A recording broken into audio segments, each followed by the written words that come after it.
بسم اللہ الرحمن الرحیم۔ ناظرین اکرام، آپ کا میزبان ابن حسن آپ کو ایک بار پھر خوش آمدید کہتا ہے۔ ہماری اس ویڈیو کا عنوان ہے، اور یہ کچھ سیاست ویاست ملکی حالات سے ہٹ کر ہے، تو اس کا عنوان ہے آہ بیچارہ دین اسلام اور ظالم دین فروش۔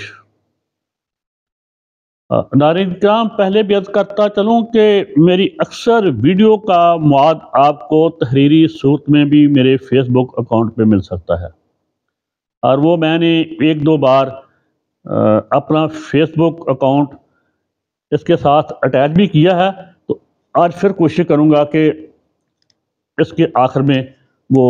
اس کو میں اٹیچ کر دوں۔ اگر کوئی دوست فیس بک پہ جا کے کوئی تحریر پڑھنا چاہے تو وہ پڑھ سکتا ہے، جو ویڈیو نہ دیکھنا چاہے۔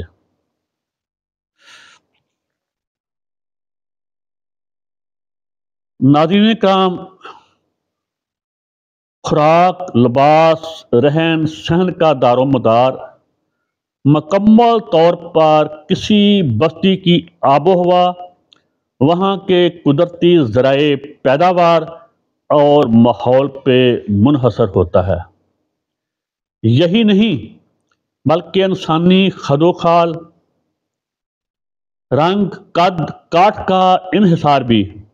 وہاں کے جغرافیہ اور ماحول پہ منحصر ہوتا ہے۔ مثلاً خط استوا پہ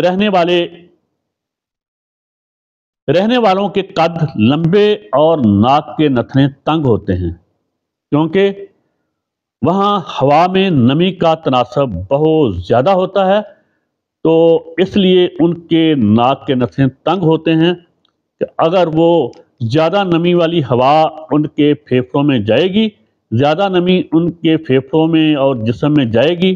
جو ضرورت سے زیادہ ہے، تو ان کی موت اور بے شمار پیچیدہ بیماریوں کا سبب بن سکتی ہے۔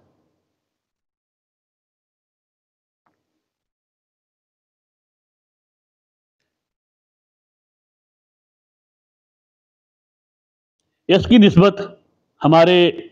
حنزہ گلگت بلتستان والے ہمارے بھائیوں کے قد نسبتاً صحرائی لوگوں کے چھوٹے، اور ان کے ناک کے نتنے بڑے اور پھیپھڑوں کا سائز بھی بڑا ہوتا ہے، کیونکہ وہ بلندی پہ رہتے ہیں، وہاں آکسیجن کم ہوتی ہے، تو ان کو زندہ رہنے کے لیے آسانی سے حسب ضرورت آکسیجن حاصل کرنے کے لیے اللہ پاک ان کے ناک کے نتنے اور پھیپھڑوں کا سائز عام انسانوں سے بڑا کر دیتا ہے۔ قد اس لیے بڑے نہیں ہوتے کہ پھر وہ جلدی چڑھائیاں اترنے کی وجہ سے ان کا کمر کی ہڈی کو نقصان پہنچنے کا اندیشہ ہوتا ہے۔ اور کچھ ایسا ہی حال قدرتی ذرائع پیداوار کے معاملہ میں ہے۔ کھجور کے لیے صحرائی آب و ہوا بہترین، اور سیب، ناشپاتی، انگور، چیری کے لیے سرد پہاڑی آب و ہوا لازم ہے۔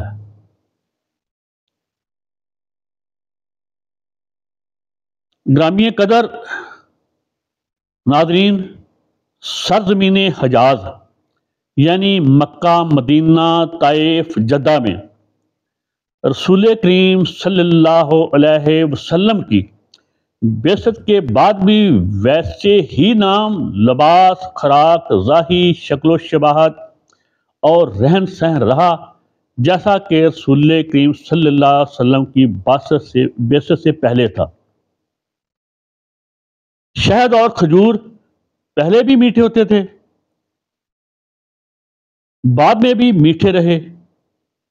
کلونجی جو تیر پہلے مارتی تھی وہی بعد میں تیر مارتی رہی۔ جو کے آٹے اور ستوؤں کی پہلے بھی وہی تاثیر تھی جو رسول کریم صلی اللہ علیہ وآلہ وسلم کی بعثت کے بعد تھی۔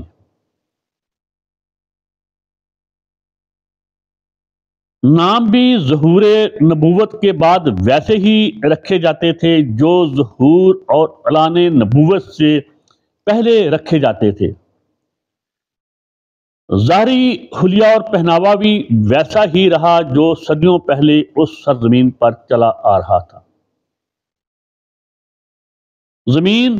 پہلے بھی خانہ کعبہ کی تعمیر سے قبل بھی اپنے مدار میں سورج کے گرد گھومتی تھی، اور خانہ کعبہ کی تعمیر اور رسول کریم صلی اللہ علیہ وسلم کی آمد کے بعد بھی اپنے اس مخصوص مدار میں گھوم رہی ہے اور قیامت تک اسی مخصوص مدار میں گھومے گی۔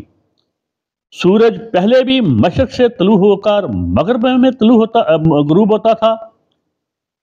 اور بعد میں بھی قیامت تک ایسا ہی ہوتا رہے گا۔ اگر انسانی شناختی نام بھی کافر مومن ہوتے تو رسول کریم صلی اللہ علیہ وسلم کے اعلان نبوت کے بعد یقیناً تمام امہات صحابہ اور صحابیہ کے نام تبدیل کر دیے جاتے، اور ظاہری شکل و شباہت اور پہناوا خوراک بھی تبدیل کر دیا جاتا، مگر ایسا کچھ نہ ہوا سوائے ایک آدھ چھوٹی موٹی تبدیلی کے۔ ہاں، البتہ اخلاق اور حقوق العباد کے ضمن میں سب سے بڑی تبدیلی ضرور رونما ہوئی، جو قریش مکہ کے لیے آسانی سے ہضم ہونے والی نہیں تھی۔ چلتے چلتے یہ بھی عرض کرتا چلوں کہ مکہ کی نسبت مدینہ میں زیادہ مذہبی نام رکھنے کا رجحان تھا، کیونکہ مدینہ کی ثقافت، معیشت، رہن سہن، بود و باش اور مذہبی رسومات پہ اہل یہود کے علم اور فکر کا غلبہ تھا۔ اس لیے ہمیں مکہ کی نسبت مدینہ میں حضرت ایوب انصاری اور دیگر مدنی افراد کے انبیاء جیسے نام دیکھنے، سننے، پڑھنے کو ملتے ہیں، اور علمی رجحان بھی سرزمین حجاز میں مکہ کی نسبت مدینہ میں زیادہ تھا۔ نوٹ: ہاں، البتہ اس وسیع و عریض کائناتی نظام میں کسی مخصوص وقت پہ بظاہر انسانی فہم کے لیے ضرور انہونے واقعات رونما ہوتے رہتے ہیں، اور یہ ہر دور ہر زمانہ میں رونما ہوتے رہے اور ہوتے رہیں گے۔ اب یہ ہم پر منحصر ہے، ہم ایسے کائناتی واقعات کو کسی خاص مذہبی روحانی پیشوا کی کرامت یا معجزہ کا نام دیں، یا پھر خدا کے کائناتی نظام میں ایسے واقعات کو معمول کا حصہ ہی سمجھیں۔ مثلا چاند یا سورج گرہن، جس کا ہرگز مذہب دین سے کوئی تعلق واسطہ نہیں، یہ خالصتاً ایک فلکیات کا علم ہے جو اس کو ڈیل کرتا ہے۔ آگے بڑھتے ہیں۔ یا پھر حضرت انسان ازل سے ہی بہتر سے بہتر سہولت اور سازگار ماحول کے لیے کوششیں کرتا آ رہا ہے۔ اس سے بھی انسان کے رہن سہن، بود و باش اور خوراک میں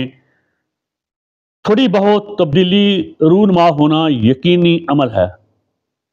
جیسا کہ بجلی گیس کی دریافت کے بعد سردیوں میں سرد یخ بستہ موسم کی شدت کو ہیٹر سے معدل بنا لیا جاتا ہے، یا پھر موسم گرما میں ایئر کنڈیشن کے استعمال سے موسم کی شدت سے بچا جا سکتا ہے۔ گرامی قدر ناظرین، یہاں تک کہ مسجد الحرام میں شدید ترین گرمی میں بھی گرمی کا احساس نہ ہونا کسی معجزے یا کرامت کا نتیجہ ہرگز نہیں، بلکہ یہ انسانی تگودو اور ریاضت محنت کا نتیجہ ہے، جو کہ سعودی حکام نے بہت سرمایہ خرچ کر کے یہودیوں کا ایجاد کردہ گرم موسم کو ٹھنڈا رکھنے کا نظام وہاں نصب کر رکھا ہے۔ افسوس، صد افسوس، ہم نے لباس، نام، خوراک، بود و باش اور ظاہری شکل و صورت کو ہی کافر، مومن، جنتی، دوزخی، اسلامی، غیر اسلامی، شرعی، غیر شرعی قرار دے کر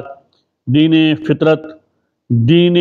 حق، دین ازلی و ابدی اسلام کو بھی مخصوص رنگ کی پگڑی، ٹوپی، پٹکا، جبہ و دستار، شلوار کی اونچ نیچ، بیکٹیریا زدہ مسواک، حاجی، مکی، مدنی، پنجتنی کریانہ سٹور کے نام کے علاوہ پانی دانے ہاتھ یا بائیں ہاتھ سے پینے، کھڑے ہو کر بیٹھنے تک، اور اسلامی مذہبی طریقہ سے کھیرا کاٹنے کے علاوہ نعت، مسیح، عید میلاد اور محرم کا جلوس، نیاز، ساتویں چالیسویں کا ختم، محرم کی سبیل و نیاز تک ہی اسلام کو محدود کر دیا ہے۔